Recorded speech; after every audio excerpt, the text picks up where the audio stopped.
안녕하십니까, 이진우입니다. 우리가 휴일을 보냈던 이틀 동안 미국의 금융시장에는 다양한 일들이 있었습니다. 중앙은행인 연방준비제도가 예상대로 빅스텝, 즉 한 번에 0.5%포인트를 올리는 공격적인 기준금리 인상을 단행했고요.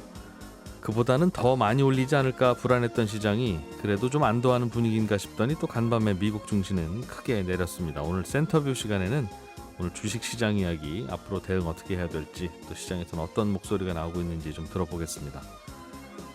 러시아 항공사들이 약 500대 정도의 항공기를 외국 리스사를 통해서 빌려 썼는데요. 우크라이나 침공 후에 서방국들의 경제 제재를 받게 되자 이 항공기를 돌려보내지 않고 그냥 압류해서 계속 사용하고 있습니다. 이번 일로 보험회사와 비행기를 리스한 회사 간의 법적 분쟁이 시작됐다고도 하죠.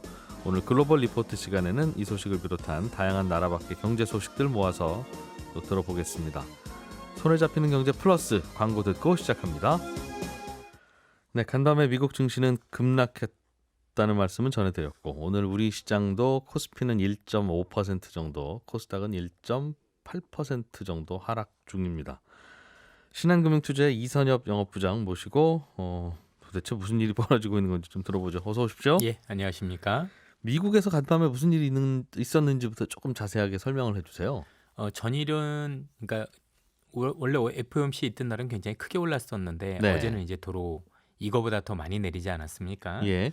근본적으로 지금 연준이 얘기했던 그 FOMC 회의 결과에 대해서 시장에서 믿지 않는 분위기가 가장 큰 것 같아요. 뭘 안 믿어요? 대표적인 게 6월 달에 있을 FOMC에서 예. 0.75%포인트 금리를 올리지 않을 가능성이 높다라고 파월 의장께서 얘기는 하셨지만 예. 현재 시장에서는 올릴 거다라고 얘기를 하고 있고요. 0.75를 다음 예, 달에. 그렇습니다. 그래서 지금 그 연방 선물 기금이라고 그러죠. 그러니까 6월에 0.75를 올릴 가능성이 얼마나 되느냐를 나타내는 지표가 있는데 네. 오늘 아침에 91.4%예요. 그러니까 시장에서는 다음 달에 91.4%의 확률로 0.75 할 거다. 포인트를 올릴 거다. 예, 그리고 실제 그 연준 회의가 있던 날도 예. 연준 그럼 의장이 그 얘기를 한 다음에 0.75% 금리 올리는 거에 대한 확률이 떨어져야 되는데 그것도 78%였었어요. 예. 그러니까 시장은 별로 믿지 않았던 거고 오늘 새벽에 끝난 미국 시장에서는 왜 연준이 얘기한 거 못 믿겠고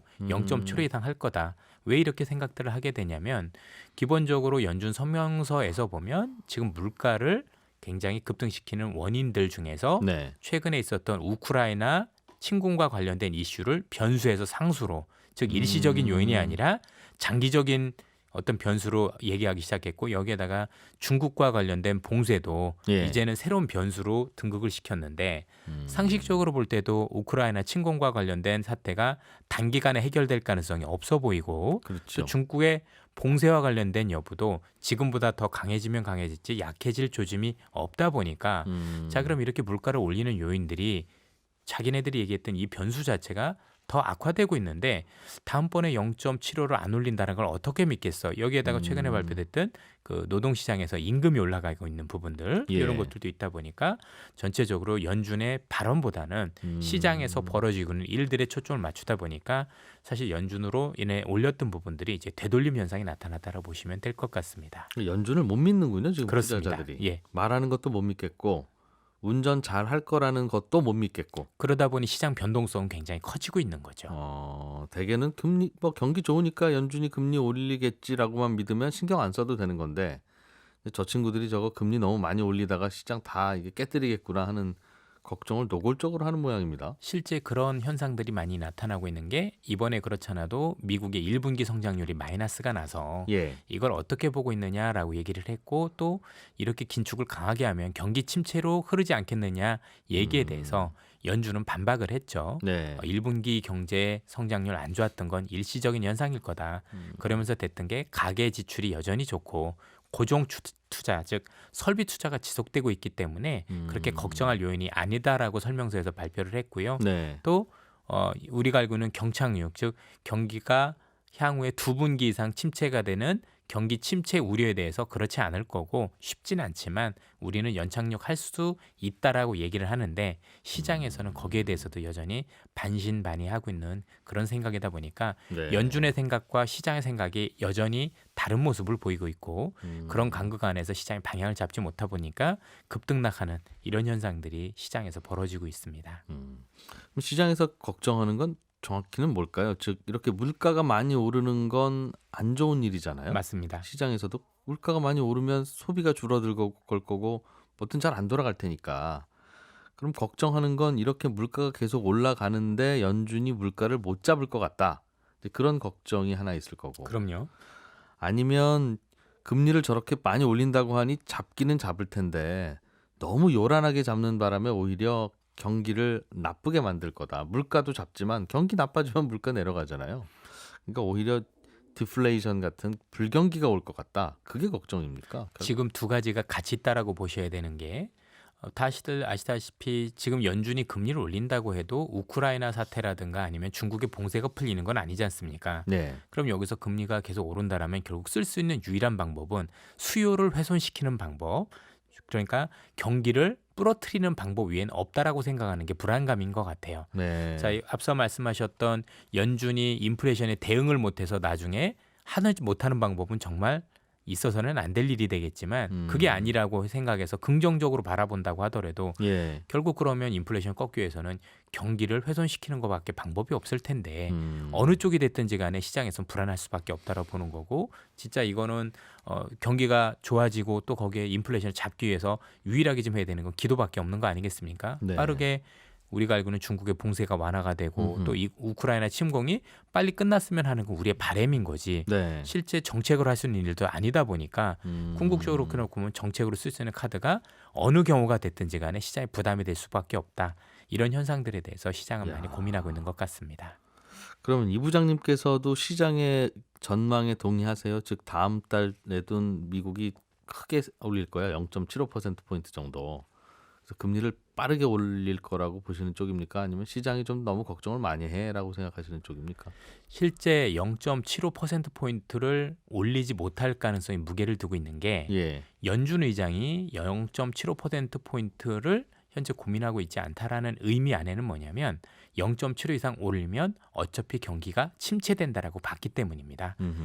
성명서 발표 이후에도 우리가 알고 있는 기자회견을 통해서 어떤 얘기를 했냐면 연준은 경기를 침체로 보내지 않고 물가를 잡을 수 있는 방안으로 지속적으로 하겠다는 말씀을 하셨는데 그러려면 어떤 경우에서도 0.75를 올리면 안 되거든요. 네. 즉 물가를 잡기 위해서는 그렇게 한다라면 경기는 어차피 침체로 갈 거니까 의미가 없다라고 생각을 하시는 것 같아요. 네. 오히려 이보다는 지금 금리만 올릴 수 있는 게 아니라 지금 잘 아시다시피 시중에 있는 유동성을 빨아들일 수 있는 양적 긴축이라는 게 있죠. 네. 이 제도를 같이 활용을 하면 어느 정도 유동성이 제어가 돼서 경기는 안 좋아지겠지만 예. 좋아지진 않겠죠. 안 좋아지겠지만 그게 우리가 우려하는 굉장히 안 좋아지는 쪽이 아니라 어느 정도 완만하게 안 좋아지는 쪽으로 방향을 잡아가려고 하는 것 같고요. 이와 관련해서는 오늘 밤이 제일 중요한 것 같아요. 궁극적으로 지금 이번에 연준이 이런 결정을 내릴 때 예. 제임스 블러드라는 분이 원래 0.75를 제일 먼저 거론했던 분인데 이분조차도 연준 회의에서는 만장일치로 0.5 올리는데 찬성을 했거든요. 네. 근데 오늘 이분이 나와서 발언하는 날이에요. 발언할 때 예. 그렇습니다. 매파 중에 매파였고 연준의 어떤 긴축에 대한 우려는 항상 이분의 발언부터 시작이 됐거든요. 그러면 예. 이분이 오늘 밤에 나와서 0.75까지는 아닌 것 같고 아직까지는 고려하지 않는다라고 하면 시장이 조금 안정이 될 것 같은데 여전히 0.75는 뭐 중요한 카드고 이런 얘기를 한다라면 사실 연준에 대한 신뢰는 더 떨어진다라고 봐야 되겠죠. 그래서 오늘 이분이 어떤 발언을 통해서 하느냐 여부가 되게 중요할 것 같고요. 또 다음 주에 나오는 소비자 물가 지수도 되게 중요한 게 연준이 이렇게 0.75를 안 하겠다라는 의미 안에는 경기 침체를 유발시키지 않겠다는 의미도 있었지만 아주 중요한 말씀도 하셨죠. 인플레가 정점일 가능성이 높다.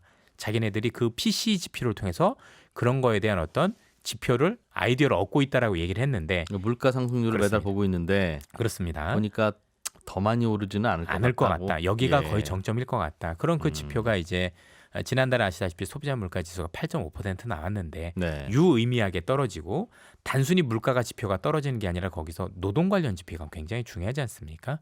고용 우리가 알고 있는 일자리 임금, 상황. 이 임금이 굉장히 중요했다. 임금이 유의미하게 뭔가 이제 상승세가 둔화된다거나 아니면 하락 조짐이 보인다라고 한다라면 연준의 말에 신뢰가 더 실리겠죠. 그래서 많이는 안 올릴 거라는. 그렇습니다. 그래서 지금 정확히 뭐 우리 시장에서 그동안 하도 말을 바꿔왔기 때문에 어느 쪽에다 말씀드리긴 어렵지만 네. 이 두 가지 우리가 알기로는 가장 긴축이란 발언을 많이 하셨던 제임스 블러드 총재가 오늘 어떤 발언을 할 거냐. 그리고 다음 주에 나오는 소비자 물가지수 지표가 연준이 얘기한 대로 진짜 물가가 정점이라는 어떤 거에 신호가 대해서 있는지? 신뢰를 줄 것이냐 여기에 따라서 시장이 많이 달라질 거로 보여지는데 연준은 아마 이 두 가지를 염두에 두고 정점일 것이다 얘기한 게 아닌가. 그리고 이게 신뢰가 얻으면 생각보다 0.75까지 가지 않을 수 있다라는 신뢰는 조금씩 살아나는 계기가 될 수도 있겠죠. 물론 반대라면 또 시장의 추가 조정 가능성이 있는 거고요. 아직까지는 어느 쪽으로 방향을 열어두는 건 아닌 것 같고 네. 좀 많은 투자자분들도 조금 더 지켜보고 거기에 대해서 더 고민할 필요가 있는 것 같습니다. 0.5를 올리든 0.75를 올리든 가야 할 고지는 정해져 있는 거죠. 네. 금리가 어느 수준까지는 올라가면 좋겠다. 올라가야 될 것 같다. 지금의 저금리는 비정상인 건 맞으니까. 그러면 0.5를 올렸으면 다음에 올릴 때는 조금 더 올릴 거고 이번에 0.75를 올리면 다음에 올릴 때는 좀 덜 올릴 거 아니겠습니까? 결국은 올라가야 할 꼭대기가 비슷하다면? 그래도 0.75를 이게 0.5를 하고 0.75를 하고 그다음에 또 0.5 한 번 더 있는 거 아니겠습니까? 예. 그다음에 이제 0.25로 나간다는 건데 이런 긴축은 아시다시피 거의 역사상 유례가 없는 긴축입니다. 가파르게 올리는 그렇습니다. 거. 예. 그러니까 올리는 것 자체는 문제가 아닌데 이렇게 퍼센트 자체가 흔히 얘기한 빅 스텝, 자이언트 스텝을 한 번도 아니고 예. 세 번 연달아 하게 되면 그렇게 맞았을 아. 경우 견딜 수 있는 시장이 있을까요? 쉽지 않은 거죠. 음. 어느 정도 맞아도 좀 텀을 두고 이해되는데 잘 아시다시피 지금 연준이 이렇게 스텝이 꼬인 것 자체가 예. 사실 금리를 올려야 될 기회를 여러 번 놓쳤죠. 잘 아시다시피 연준도 지금 얘기하는 게 지난해 올렸어야 되는데 자기네들이 오판하는 바람에 못 올렸다라는 게 하나였고 두 번째는 우크라이나 침공 사태가 있었던 3월에도 예. 원래 0.5를 올렸어야 되는데 지켜보다가 못 올렸거든요. 지금 그렇지 않아도 물가도 너무 높아서 잡기 쉽지 않은데 여러 차례 실수를 하다 보니 그걸 따라잡기 위해서는 무리를 할 수밖에 없고 그런 상황 속에서 이런 일들이 벌어지고 있다고 보셔야 될 것 같아요. 그렇군요.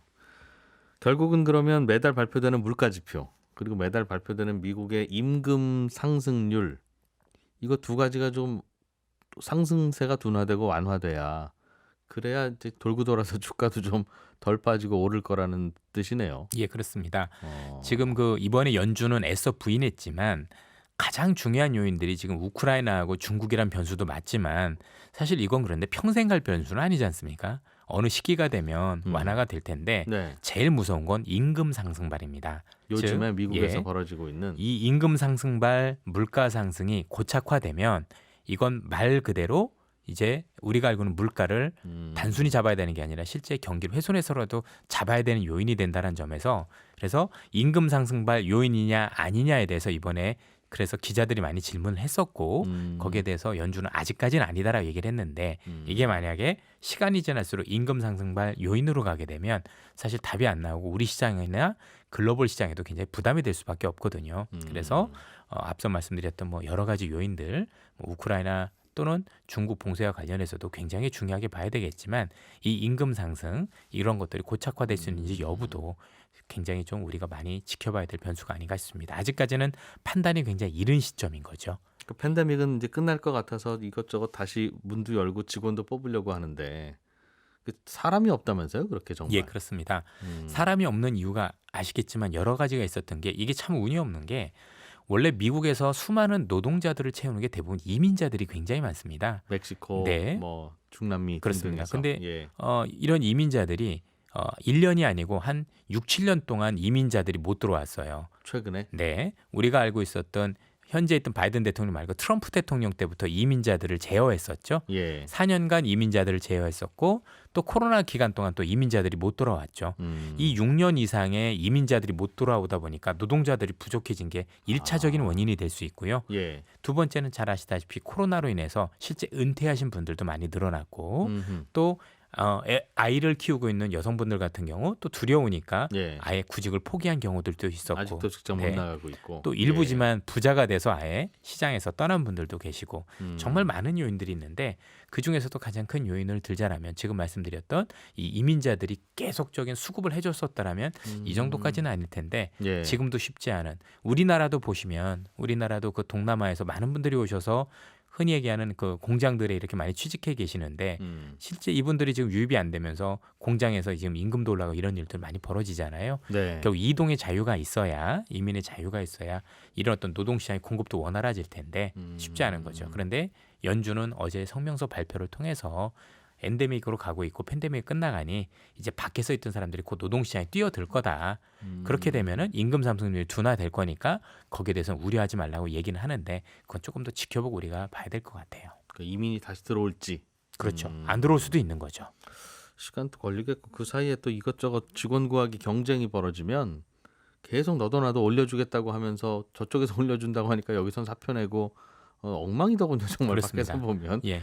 야 이거 이게 원자재 오르는 거는 다른 게 원자재는 오르면 또 빠집니다. 근데 한 번 올라간 임금은 내리지 않거든요. 그렇겠죠. 임금이 네. 뭐 월급이 얼마, 시간당 얼마가 굳어지면 그거보다 깎자고 하기는 어렵죠. 어렵습니다. 예. 한 번 그러니까 경기가 안 좋아져도 임금은 안 깎게 되거든요. 그럼 임금이 한 번 올라가면 기업들 입장에서는 그만큼 비용이 많이 늘게 되고 예. 비용이 늘어나는 만큼 이득이 줄 수밖에 없게 되고 이득이 줄어들면 향후에 해고로 이어지는 그렇군요. 이런 악순환이 될 수 있기 때문에 임금 상승말이 제일 무섭다라고 보셔야 돼요. 원래 유럽처럼 특히 뭐 우리나라처럼 한번 직원을 고용하면 해고도 어렵고 또 그러다 보니 또 취업도 어렵고 잘 안 뽑으려고 하니까 근데 그런 나라에서는 오히려 이게 좀 덜할 텐데 미국은 쉽게 뽑고 쉽게 사표 내고 또 쉽게 또 직장 찾고 맞습니다. 그러잖아요. 예. 또 비면 또 뽑고 뽑았다가 또 어려우면 또 바로 내보내고 그러다 보니 필요한 직원이면 그냥 바로 또 임금 높여서 주었다가 나중에 어떻게 되든 그때 가서 생각하고 그러다 보면 계속 더 오르지 않을까 하는 걱정이 그러네요. 언제까지 이럴 것 같습니까? 라는 질문에 대해서는 많이 지켜봐야 될 걸 쭉 말씀해 주셨으니까 그거야 뭐 서로 모를 일이고 우리나라 증시도 그럼 미국 따라서 계속 이렇게 흐느적 계속 이럴까요? 현재 지수의 변동성은 커질 수밖에 없다라고 보여지는데 여기서 조금 중요한 걸 한번 보실 필요가 있어요. 예. 오늘도 그렇지만 최근에 미국 시장도 그렇고 우리나라 시장도 그렇고 굉장히 빅테크 기업이라고 보통 불리는 기업들 흔히 얘기하는 성장주라는 기업들이 굉장히 어려운 모습인데 예. 반면 구경제라고 불리는 기업들 예컨대 뭐 조선을 비롯해서 예. 방산이라든가 이런 쪽은 오늘 시장에서도 흔들림이 없습니다.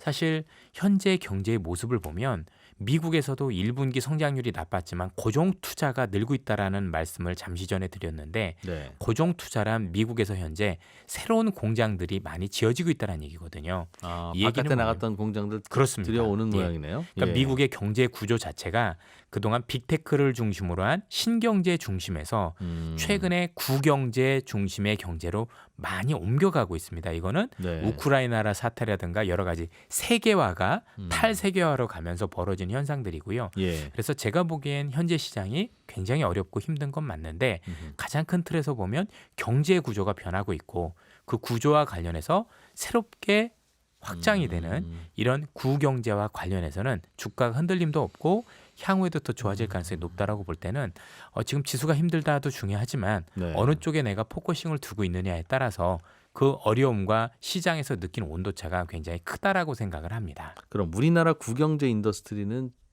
그래도 희망을 가져볼 만합니까? 아니면 미국이 직접 자기 나라에 공장 세우면 우리나라에서 만들던 거를 미국이 직접 만든다는 얘기니까 이건 미국의 구경제는 뜨는데 우리나라 구경제는 오히려 반사적으로 오히려 더 어려워지는 건가 싶기도 하고요. 생각보다 지금 그 수혜가 많은 게요. 예. 현재 미국의 설비 투자가 지금 되고 있는 가장 큰 이유도 금리 때문이거든요. 설비 투자를 하는 기업들은 지금 돈을 빌려서 설비 투자를 해야 유리해요. 네. 앞으로 금리가 더 올라갈 거니까. 아, 예. 그런데 그 기업들 중에서 지금 미국에 설비 투자하는데 한국의 기업들이 굉장히 많이 나가 있어요. 자, 우리도 공장을 현지화하면 되겠죠. 네. 그리고 실제 우리나라도 기계업종이라든가 아니면 굴삭기라든가 이런 거 보면 미국에서 지금 수입이 굉장히 많습니다. 그래서 의외로 미국에서 지금 새롭게 공장을 만들고 설비 투자할 때 우리나라 기업들이 지금 수출이 굉장히 좋아지고 있어서 네. 지금 올라오는 기업들이 왜 올라오나 실제로 보면 실적이 굉장히 좋고 이게 미국발 실적인 경우들이 많다라는 알겠습니다. 거죠. 그래서 예. 의외로 좋아지는 기업들도 있다 보시면 되겠습니다. 네, 신한금융투자 이선엽 영업부장이었고요. 저희는 2부로 바로 이어오겠습니다. 고맙습니다. 예, 감사합니다. 예, 나라 밖에서는 또 어떤 경제 뉴스들이 화제에 올랐을까요? 알아보는 글로벌 리포트 시간 해담경제연구소 어예진 소장님과 함께합니다. 어서 오세요. 네, 안녕하세요. 러시아라는 나라가 이렇게 뉴스에 자주 등장하는 것도 참 드문 일인데 네. 올해는 특히 그러네요. 러시아가 자기 나라에 있던 외국 항공기들 네. 압류했죠. 그렇죠. 원래 자기들 게 아닌데 그냥 안 돼, 나가지 마, 이제 이랬던 건가 봐요. 네, 맞습니다. 음. 이게 지금 손해배상 놓고 서로 지금 빌려준 회사랑 예. 그다음 보험사랑 서로 지금 싸우고 있거든요. 블룸버그 그 비즈니스 위크지에 예. 이 내용의 기사가 실렸는데 거의 뭐 gearing up for a dog fight라고 해가지고 그 도그 파이트, 개싸움이 일어났다. 근데 이게 다른 의미가 아니라요. 예. 그러니까 꼬리에 꼬리를 무는 싸움이라는 뜻이거든요. 음. 근데 이제 이 압류된 비행기를 소유한 회사들 입장에서 보면 이게 그렇게 속 타는 일이 아닐 수가 없어요. 그러니까 러시아에 있는 비행기 1000대 중에 한 435대 정도가 빌려온 비행기입니다. 그러니까 해외 기업들이 소유하고 있는. 러시아 항공 비행기지만 그런 겁니까? 아니면 그러니까 외국계 항공사들도 갔다가 못 나오고 뭐 그런 경우도 있지만 이제 리스해온 비행기인 네, 거죠. 네. 러시아 항공이라도. 예. 근데 대부분이 이제 항공기 그 리스의 허브로 보이는 뭐 아일랜드, 유럽연합 회원국에 있는 회사들 거예요. 예. 근데 러시아가 우크라이나 그 침공한 며칠 뒤에 유럽연합이 비행기 빌려준 회사들한테 예. 빨리 비행기 찾아와라. 이거 너네 못 가져올 것 같다. 이렇게 얘기했는데 러시아가 더 그거보다 재빨리, 빛보다 빠르게 국제선 비행을 금지시키면서 빌려온 비행기들이 이제 우리 거로 만드는 법안을 통과를 시켜서 압류를 한 거예요. 예를 들면 우리가 장기 렌트카 빌리듯이 네. 렌트카를 빌려서 쓰고 여기 기간은 남아 있는데 네. 러시아가 전쟁을 일으키니까 야, 저 빌려줬던 렌트카 빨리 가져와. 저 네. 친구들 저 무슨 일 벌일지 몰라. 네, 네. 라고 해서 렌트카 중간에 저희가 압수합니다 했더니 무슨 소리야? 하면서 이제 못 나가게 했다는 그런 거군요. 네, 맞아요. 비행기 그 리스 회사들이 예. 그 비행기가 이제 압류가 되니까 자기들이 가입한 보험사에 전화를 건 겁니다. 그래서 뭐 100억 달러, 우리 돈으로 하면 약 12조, 13조 원 되는 보험금을 청구를 했어요. 근데 로펌도 껴서 이 보험금 우리가 지금 받을 수 있게 해달라.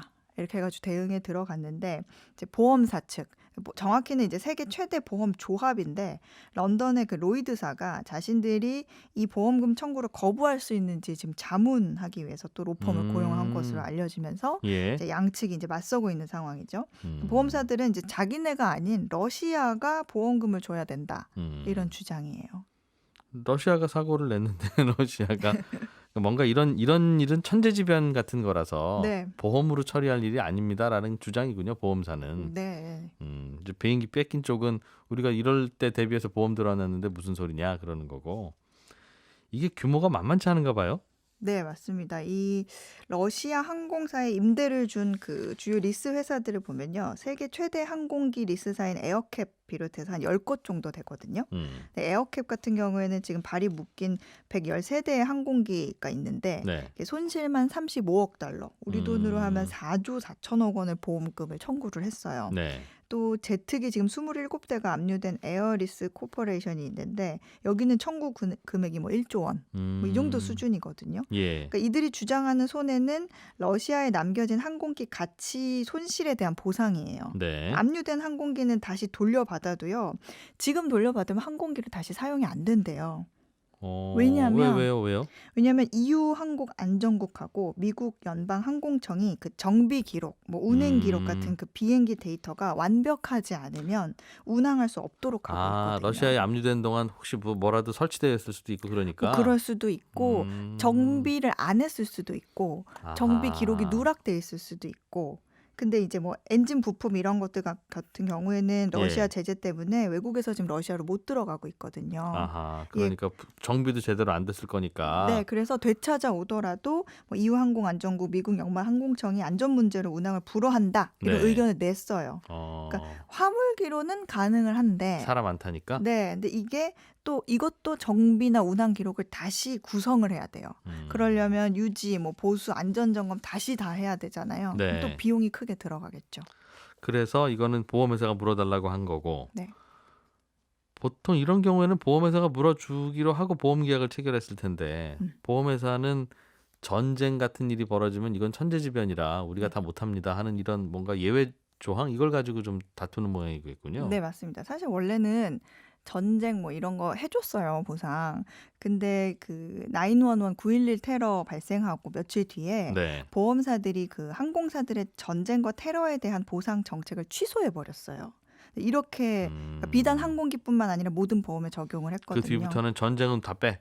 네, 다 빼. 아. 대신에 돈을 조금 더 주면 특약으로 뭐 전쟁 보장 아니면 테러 보장 옵션을 이렇게, 가입한 분만 가능하고 따로 이렇게 따로 만들어서 보험을 할 수 있게 예. 그렇게는 돼요. 근데 보험사가 일반적으로 개별 사고 비용이라든지 뭐 장비 고장, 항공기 손상 같은 아니면 뭐 추락으로 인한 비행기 분실, 뭐 사망 승객 가족에 대한 뭐 지급액 이런 거 다 부담해야 되거든요. 그게 보험이죠 원래. 그렇죠. 예. 그런데 수십 년 동안 이제 비행이 점점 기술이 발전하니까 점점 안전해지잖아요. 그러니까 보험료가 인하가 됐어요. 근데 이번처럼 러시아의 비행기 수백 대가 묶여서 손실되는 것과 같은 사건은 보험사가 어떻게 준비는커녕 상상이나 해봤겠어요? 네. 그러니까 이런 일이 또 발생했으니까 보험사들은 기존의 약관을 또 취소한다거나 아니면 또 바꾼다거나 아니면 새로운 약관이나 특약을 만들 가능성이 있죠. 앞으로는 당연히 보험료가 올라갈 텐데 그건 당연한데 그렇죠. 이미 벌어진 이 일에 대해서 누가 어떻게 책임질 건지는 이제 재판을 해봐야 안다. 네, 지금 로펌 동원해서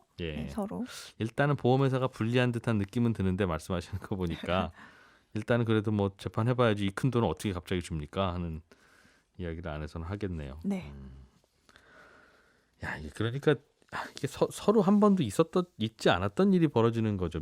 러시아 맞습니다. 입장에서는 본인들이 외환 보유액으로 갖고 있었던 네.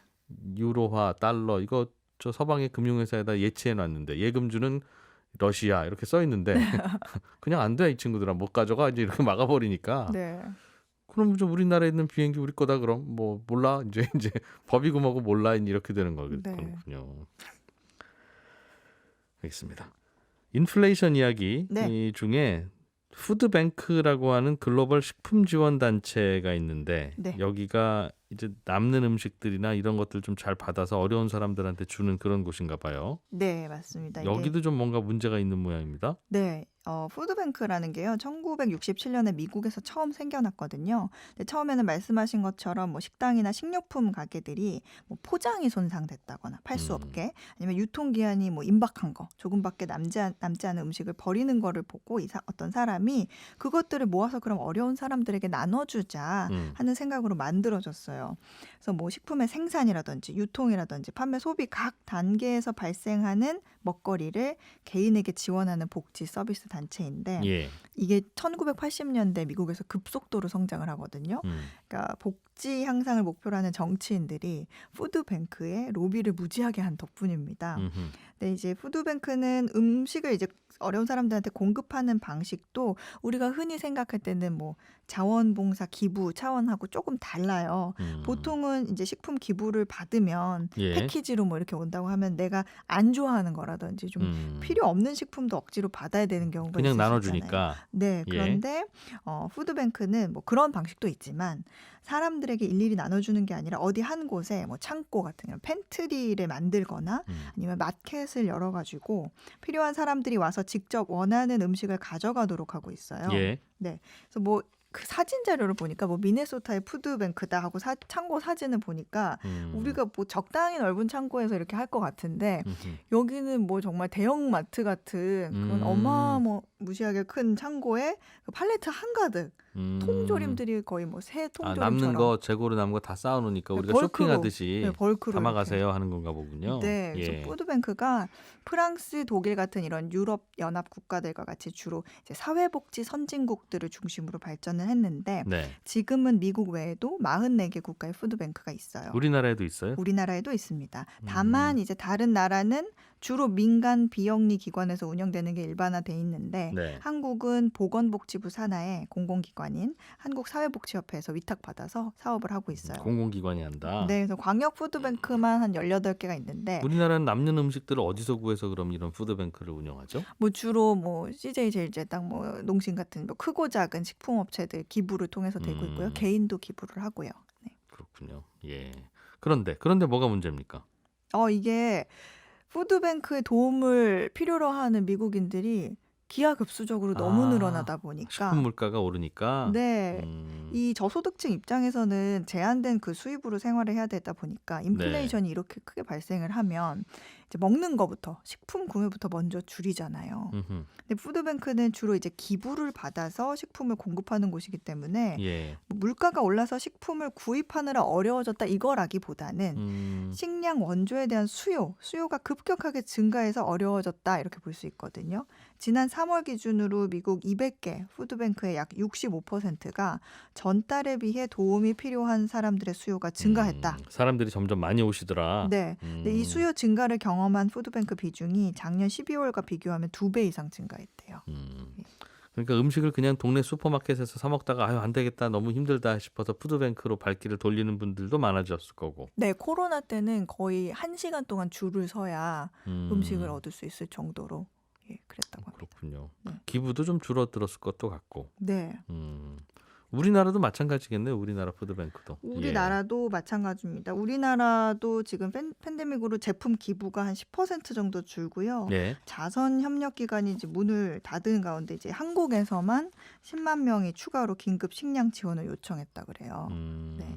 그래서 이제 기부가 줄어든 게 이제 힘든 요인인데 푸드뱅크 같은 경우에는 이제 미국으로 따졌을 때 올 6월까지 식품 제조 회사들의 기부가 20% 정도 감소했고요. 또 연방 정부도 제공하거든요. 그 식품은 45%가 줄어들 것으로 예상을 하고 있어요. 근데 이제 줄어드니까 기부물품이 줄어드니까 대응을 해야 되잖아요. 네. 그러니까 과거에는 거의 하지 않았던 직접 식품을 구입하는 비중을 대체로는 늘리고 기부받아서 썼다가 네. 이제는 기부받은 것만으로 안 되니까 산다 직접. 네, 늘리고 있어요. 그래서 뭐 예. 소고기, 뭐 참치 통조림, 뭐 햄, 계란 위주인데 물가 상승 탓에 이걸 구입하느라 예산이 한 40% 정도 추가로 더 소요되고 있다고 합니다. 그렇군요.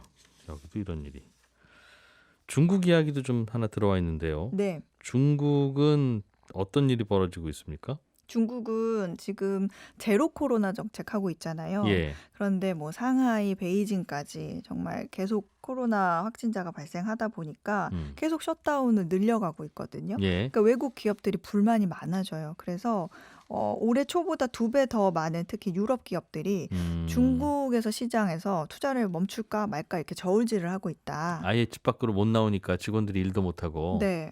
일도 못하고 사는 사람도 없고 그러니까 지금 중국에 있는 유럽연합 상공회의소가 얼마 전에 회원 370개사를 대상으로 조사를 했는데 네. 23%가 현재 중국에 대한 또는 앞으로 중국에 계획된 투자를 다른 시장, 다른 나라로 옮기는 것을 고려하고 있다. 이런 응답이 나왔어요. 그러니까 이런 마음이 든 기업 수가 10년 만에 최고 수준이라고 합니다. 네. 우크라이나 전쟁에 대한 그 중국의 스탠스 때문에 중국 시장 투자를 다른 데로 고려하겠다. 이런 응답은 7%였거든요. 그러니까 친러가 문제가 아니라 네. 뭐가 문제예요? 그러니까 중국이 러시아에 좀 외교적인 문제를 두면서 EU와의 긴장 가능성을 높인 상황보다도 중국의 코로나가 더 기업에 신경 쓰이는 일이다. 이런 의미예요. 그러니까 중국이 러시아랑 친한 거는 이해가 되는데 코로나 때문에 직원들 출근도 못하고 퇴근도 못하고 막아두는 건 문제인 것 같다 이건. 네. 그래서 유럽 기업들의 입장이 전 세계가 이제는 코로나랑 함께 사는 뭐 위드 코로나를 배우고 있는데 네. 중국 혼자 제로 코로나 전략 취하고 있다. 거꾸로 가냐. 그거 먹히지 않을 거다. 효과 없을 거다. 너희 중국이 변하지 않으면 우리 발로 나가겠다는 뜻을 이제 중국 정부에 좀 전하려는 의도가 있죠. 항의를 하고 있다. 네. 그렇군요. 뭐 상황이 많이 나쁘답니까? 상황이 지금 일단은 뭐 유럽 기업들뿐만 아니라요. 수익이 응답 회사의 60% 정도가 올해 매출 전망치를 줄였어요. 그리고 3분의 1에 해당하는 기업은 직원 수를 줄였어요. 예. 예, 그러다 보니까 아무래도 문제다. 예. 근데 중국 입장에서는 야 코로나 때문에 그러는데 그것도 이해 못 해주냐? 뭐 너희들도 비슷하게 그러지 않았어? 이제 이런 얘기도 할 수 있는데 네. 이분들 입장에서 보면 중국이 너무 오버하는 거라고 보이나 봐요. 그렇죠. 그리고 이게 비단 유럽 기업들뿐만 아니라요. 예. 미국 기업들 사이에서도 이거 비슷한 조사했었거든요.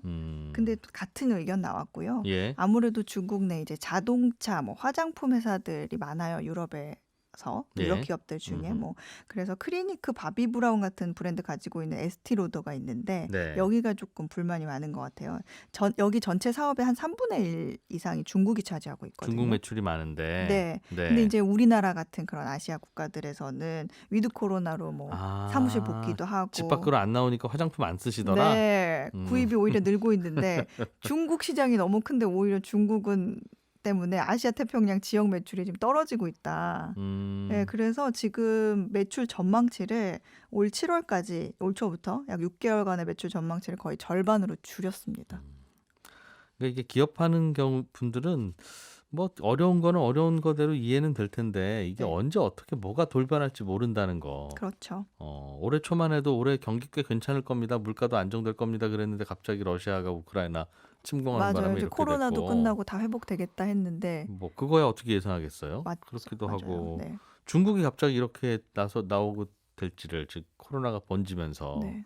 이것도 또 몇 달 전에는 예측 못했던 거라서 그렇죠. 아무것도 안 하고 싶다는 생각이 자꾸 들겠어요. 기업들은. 그렇죠. 지금 거의 유럽 연합 그 상하이 같은 경우에 폐쇄됐는데 물동량이 전주 대비 한 40% 감소할 걸로 추산되고 있으니까 이게 아주 작은 영향이 아니거든요. 그렇군요. 이것저것 해외 외신들도 그냥 복잡하고 힘들고 어려운 얘기들로만 가득한 모양이에요. 거의. 그렇습니다. 지금 러시아로 인해서 아니면 뭐 예를 들어 코로나 막바지 중국으로 인해서 한 뉴스가 거의 대부분인 것 같습니다. 네. 하기야 기자들도 어디 돌아다니고 취재하는 것도 또 어려울 테니까 그럴 것 같기도 하고. 알겠습니다. 나라와 경제 소식 모아서 잘 들었습니다. 해담경제연구소 어예진 소장과 함께했습니다. 고맙습니다. 감사합니다. 네, 손에 잡히는 경제 플러스 여기서 마무리하겠습니다. 저는 월요일 아침 8시 30분에 또 손에 잡히는 경제에서 인사드릴 거고요. 월요일까지 못 보시니까 서운하실 텐데 저희가 그럴 줄 알고 일요일 아침 7시 5분에 손에 잡히는 경제 주간 하이라이트도 마련하고 있습니다. 재미있게 들어주시면 되겠습니다. 이진우였습니다. 고맙습니다.